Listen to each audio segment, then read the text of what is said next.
9 August 2024 रोजी नवभारत अभियानच्या वतीने क्रांती दिनानिमित्त मागासवर्गीय बेरोजगार तरुण आणि तरुणी यांना शासनाने अर्थसंकल्पीय भरीव तरतूद करून मुख्य प्रवाहात आणावं यासाठी आम्ही विविध मागण्यांसाठी माननीय जिल्हाधिकारी कार्यालय छत्रपती संभाजीनगर यासमोर लाक्षणिक उपोषणासाठी बसलेलो आहोत। आमची प्रमुख मागणी अशी आहे की संबंध महाराष्ट्र राज्यामध्ये सहकारी साखर कारखाने असतील, सूतगिरण्या असतील, सहकारी दूध संघ असतील, सहकारी बँका असतील, एका विशिष्ट वर्गाला आणि एका विशिष्ट कुटुंबांनाच भेटलेल्या आहेत। एक 200 ते 300 कुटुंबांनाच याचा लाभ झालेला आहे। आमचं म्हणणं आहे की मागासवर्गीय बेरोजगार तरुणींना आणि तरुणांना 15% यामध्ये वाटा मिळायला पाहिजे आणि हजारो कोटी रुपये ज्या पद्धतीने यांना वाटप झाले त्याच पद्धतीनं मागासवर्गीय तरुणांना देखील अशा स्वरूपाचा वाटा मिळाला पाहिजे।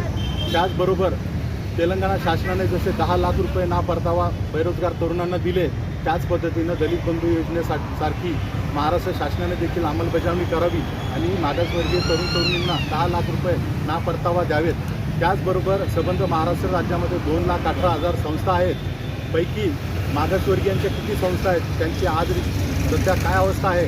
आमचं असं म्हणणं आहे की त्यांच्या संस्था या बंद पडलेल्या आहेत। त्यांना पुनर्जीवित करून हजारो कोटी रुपयांचा निधी प्रोव्हाइड करून त्यांना मुख्य प्रवाहात आणण्यासाठी शासनाने मदत करावी। अण्णासाहेब पाटील महामंडळाअंतर्गत 15 लाख रुपये बिनव्याजी तिथलं शासन देतं आहे। मेळावे घेऊन त्यांना 15 लाख रुपये वाटप होत असताना मागासवर्गीय बेरोजगार तरुणांना इथल्या असणाऱ्या बँका उभं करण्यास बचाव करतायत। आमची अशी स्पष्ट मागणी आहे की मागासवर्गीय तरुणातील जे मागणी करतील त्यांना 15 लाख रुपये बिनव्याजी मिळाले पाहिजेत। त्याच आणि बऱ्याच आमच्या मागण्या आहेत। त्याचबरोबर बँका असतील, शासकीय बँका असतील, नॅशनल बँका, LIC आणि पोस्ट ऑफिस या ठिकाणी शासनाचे हजारो कोटी रुपये पडून आहेत। आमचं स्पष्ट मागणी आहे की बेरोजगार तरुणांना ते उद्योगासाठी वापरण्यात आले पाहिजेत। त्याचबरोबर आत्ता सुप्रीम कोर्टाने एक निकाल दिला की SC ST वर्गीकरण आणि उपवर्गीकरण करायचं, परंतु या लोकांचं ऑडिट केलं तर हे आजही मुख्य प्रवाहापासून कोसो दूर आहेत। इथली व्यवस्था यांना जाणून बुजून मागे ठेवण्याचं काम करत आहे आणि हे खूप मोठं महापाप इथं असणाऱ्या शासनाने केलेलं आहे। आमची स्पष्ट मागणी आहे की या लोकांचं ऑडिट करून यांना यांच्या अर्थसंकल्पीय भरून तरतूद करून यांना मुख्य प्रवाहात आणणं गरजेचं आहे।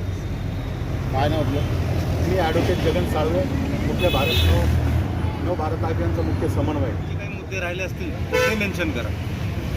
हां बोला। मोठे मुख्य प्रवाहात आज आपण नवभारत माध्यमच्या अभियानाच्या माध्यमातून इथं एक लाक्षणिक उपोषणाला बसलो आहोत। याचं मुख्य कारण असं आहे की मागासवर्गीय जे तरुण आणि परिवार आहेत मागासवर्गीय हे आजही मुख्य प्रवाहापासून दूर आहेत आणि त्यांच्यासाठी शासनाने ज्या काही योजना काढलेल्या आहेत त्या योजनाही काही ठराविक लोकांपर्यंतच पोहोचतात आणि काही ठराविकच धनाढ्य होऊ लागले आणि या सगळ्या गोष्टींचा आपण एक सखोल अभ्यास करून आज नवभारत अभियानच्या माध्यमातून आपण इथे उपोषण लावलं आहे की हे मागासवर्गीय तरुण बेरोजगार जे आहेत यांना मुख्य प्रवाहात आणण्यासाठी शासनाने योग्य ती तरतूद करावी आणि त्यांना मुख्य प्रवाहात आणावं।